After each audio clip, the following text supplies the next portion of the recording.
Hey guys, welcome back to New Master Science Practicals. I'm Mr Ballaam, and today we're going to be looking at investigating seed dispersal.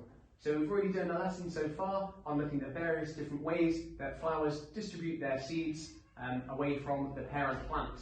So today we're going to be investigating some of those methods a little bit closer. So in this practical we're going to be modelling seed dispersal of sycamore seeds. So rather than actual sycamore seeds, we do have these paper cutouts. We'll have a little bit of a closer look at those in a moment. And we'll also be planning and designing an experiment to see how successful different variety of sizes of these seeds are. So we'll be working scientifically to make predictions using our own scientific knowledge.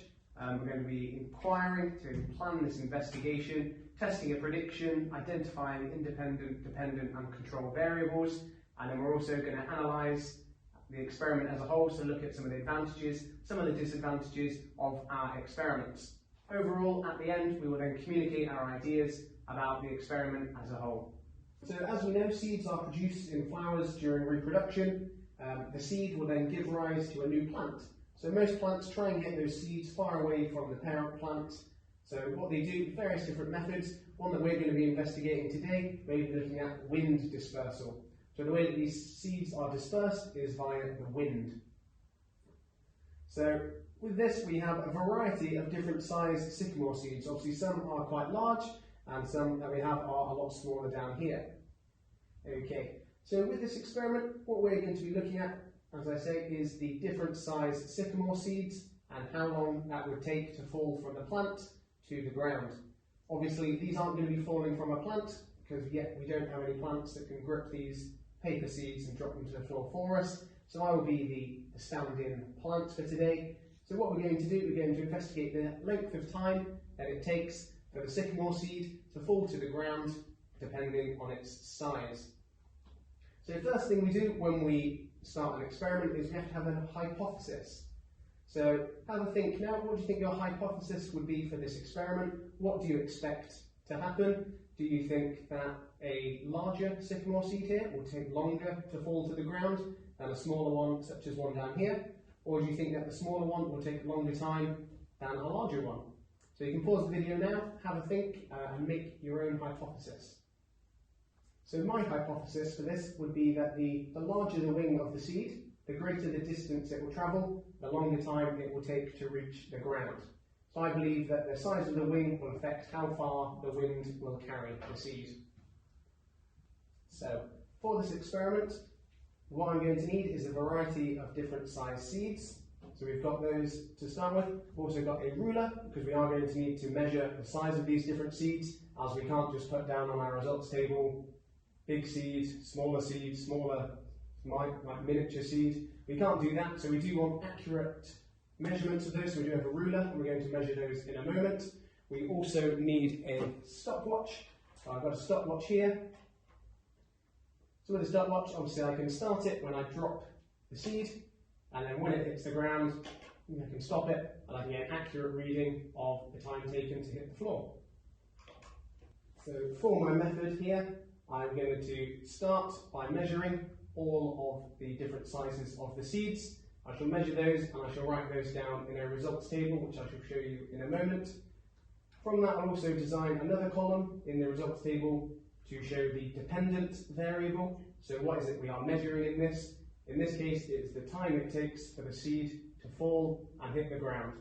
That being the dependent variable, what are we measuring?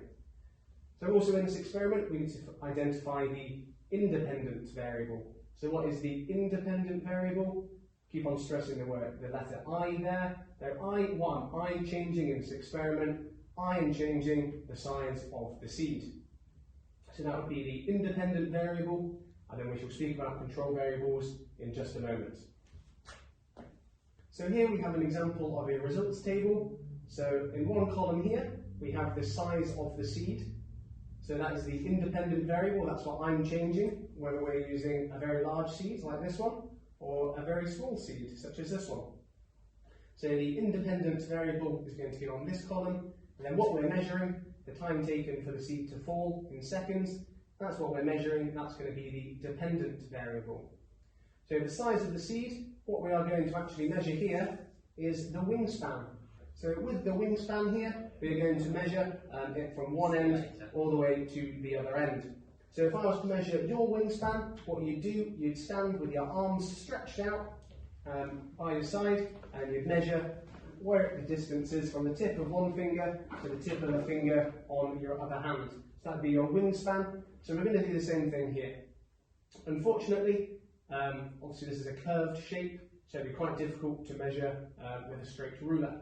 So what we can do, we can calculate the distance or the length of one side of this seed, calculate that. The other side on these, because they are printed, they are the same size. So what we can do, we can measure one of these and then we can times it by 2 to get the distance all the way around. So for example, with this one, we'd get the ruler, we'd line it up, we'd get the distance from the top of the seed up here, going all the way down to the bottom of the seed down here. So getting that on, we are looking at about, that is 9 centimetres. So what we've done, I've put that on the back already, so that goes, there you go. So you have 9 centimetres for this seed, 9 centimetres for this seed, so the total wingspan of this seed is 18 centimetres. So what we're going to do, we're going to repeat that for all of the other seeds, and we're going to fill that information into our table.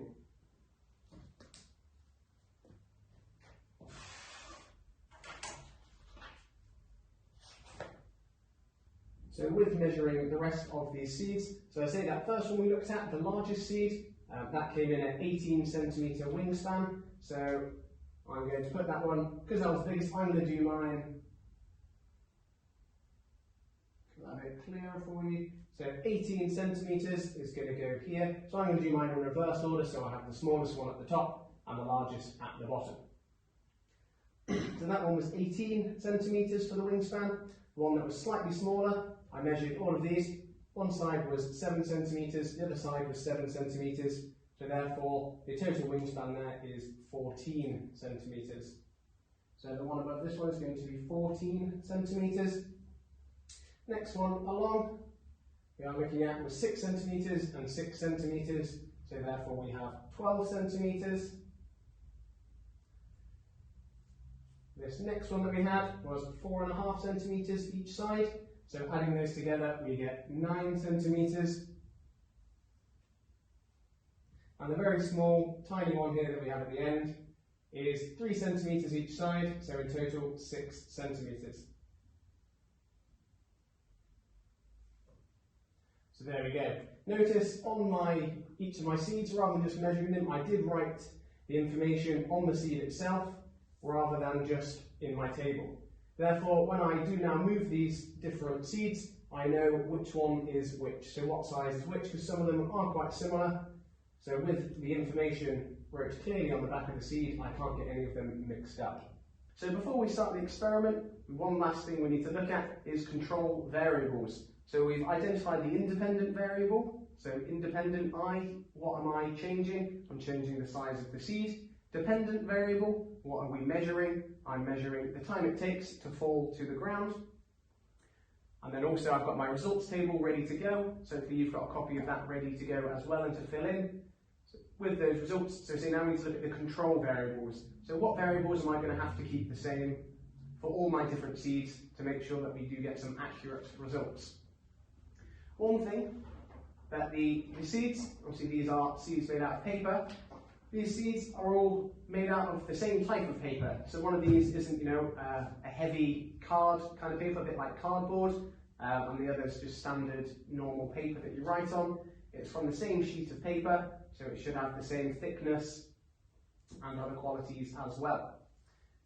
Another thing that we need to be cautious of is how high am I going to drop them from? Is it fair if I grab the large one and drop it from my arm straight out and I drop it from there and time it, and then when I use a smaller one I drop it from all the way up here? Would that be fair? No, it wouldn't. No, it would not. I hope you're thinking that. So with that, that is something that we do need to control. We do need to keep that the same. I need to make sure that I am dropping all of these from the same height. Okay, so now we're ready to start the experiment. So as you can see, I'm going to start with the smallest seed that we have here. So this was the 6 centimeters wingspan. So what I'm going to do, to keep all my results accurate, I'm going to drop them from as high as I can reach whilst not going on my tiptoes. So every time I reach up, it will be at the same height. So to do that, I'm going to take the stopwatch over here.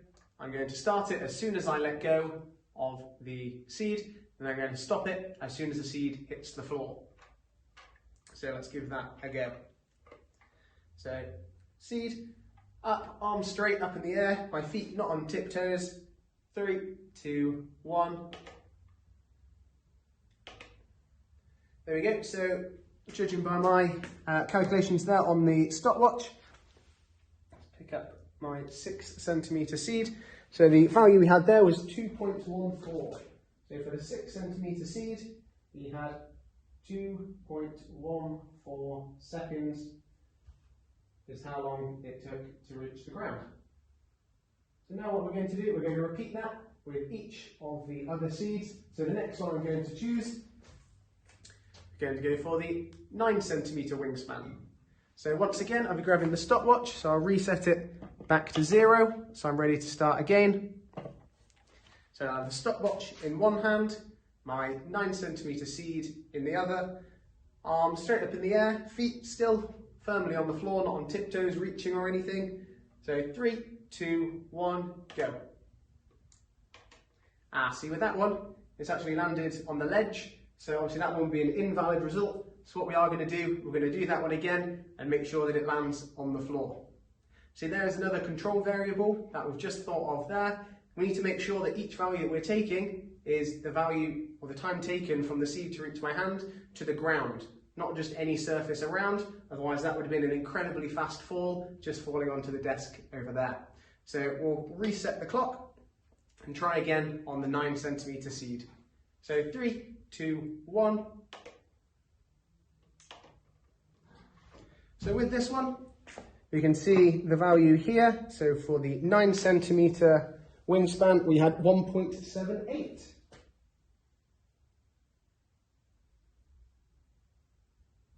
.78 seconds was the time taken for it to leave my hand and reach the floor.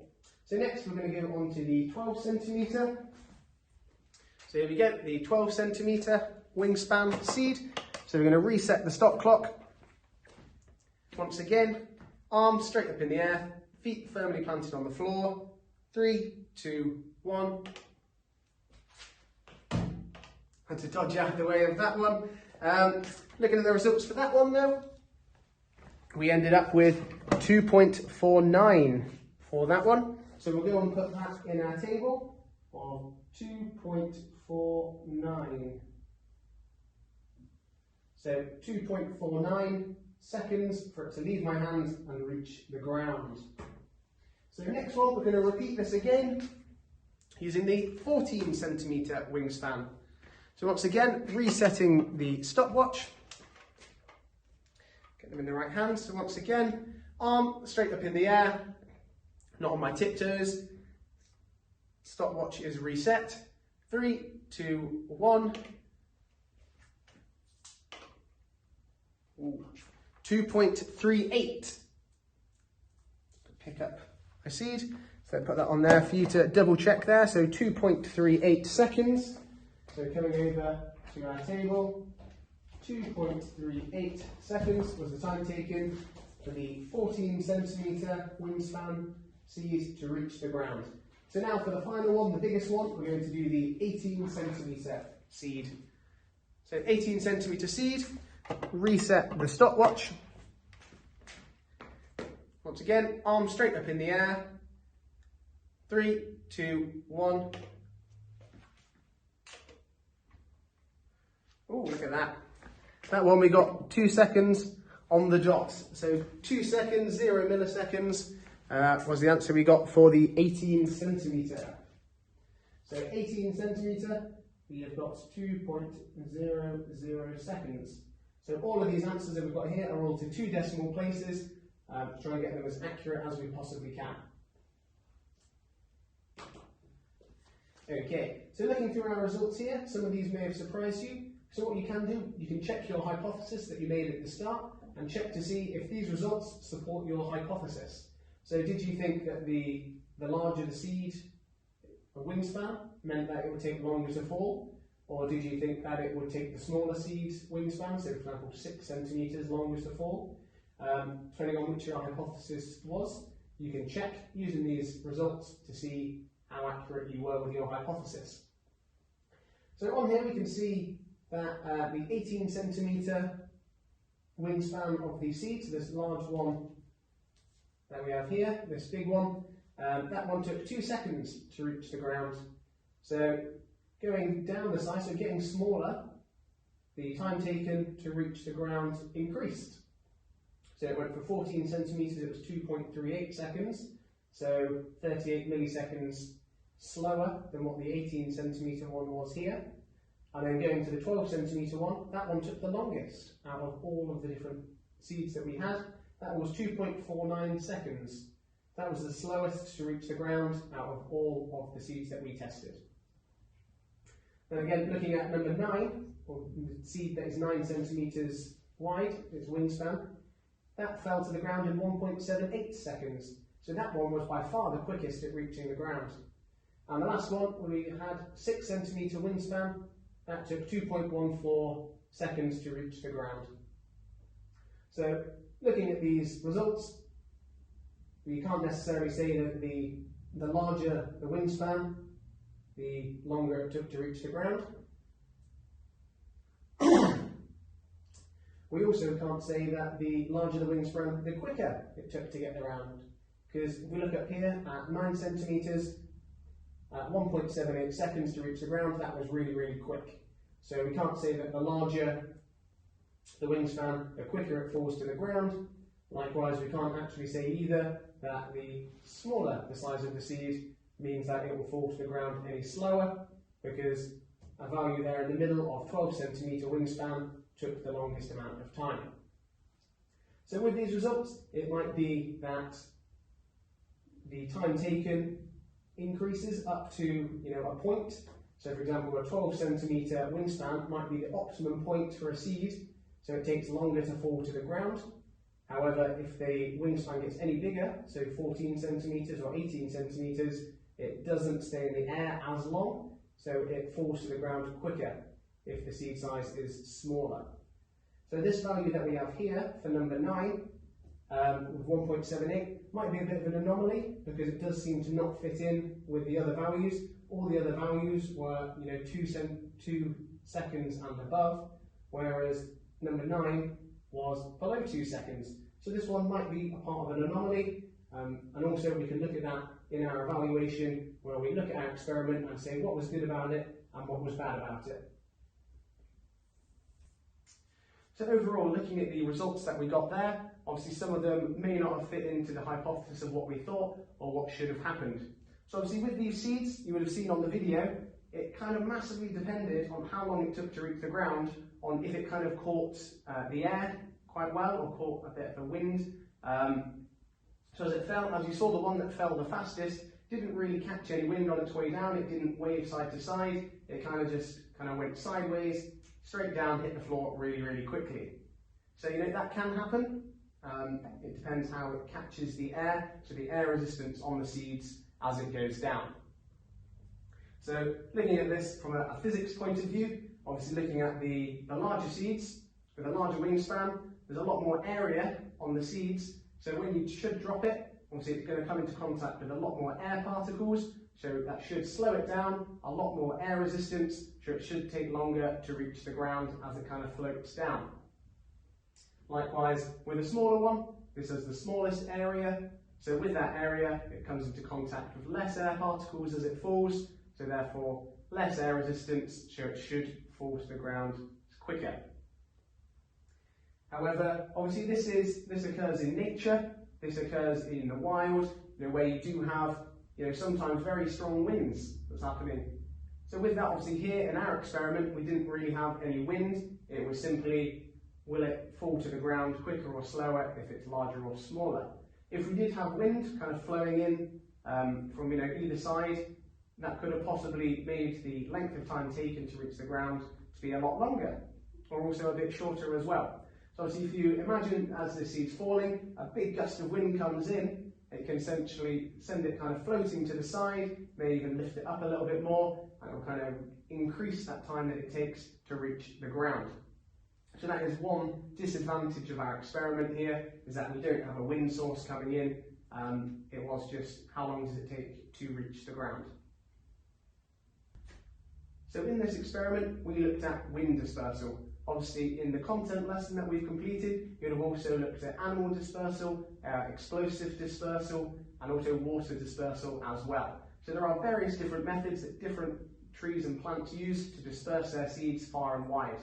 Obviously, the aim for this is to try and get the seed far away from the parent plant, because essentially the parent plant doesn't want to compete with the seeds around it for its resources that it competes for. So if we think back a couple lessons to our lesson on ecosystems and looking at what plants compete for, one of those factors is water. That water is in the soil all around the plant, so if it's producing seeds and just drops its seeds right next door to where this plant is situated, where it's located, all those plants that are trying to go around it will be using that same water. So what the plant wants to do, it wants to get these seeds, send them as far away from them as possible. So this is to ensure that the area around this individual plant is kind of free from other people going to compete for resources with it. One of the big things that plants also need as well is lots and lots of sunlight. So if the parent plant distributes its seeds all around it, and the parent plant has already got nice big leaves, it's going to block off a lot of the sunlight from reaching the ground beneath it, from reaching those very small plants. So once the seeds have germinated, it's going to block off a lot of sunlight from getting to those seeds. So the chances are they're not really going to grow very well, if at all, because they're not getting enough sunlight, because it's being blocked off by the parent plant. So in this lesson, we've looked at investigating seed dispersal by wind, although there are those other ones that we looked at in the lesson as well. So thank you very much for watching. I've been Mr Ballaam, and we look forward to seeing you at US Practical Science again soon. Bye.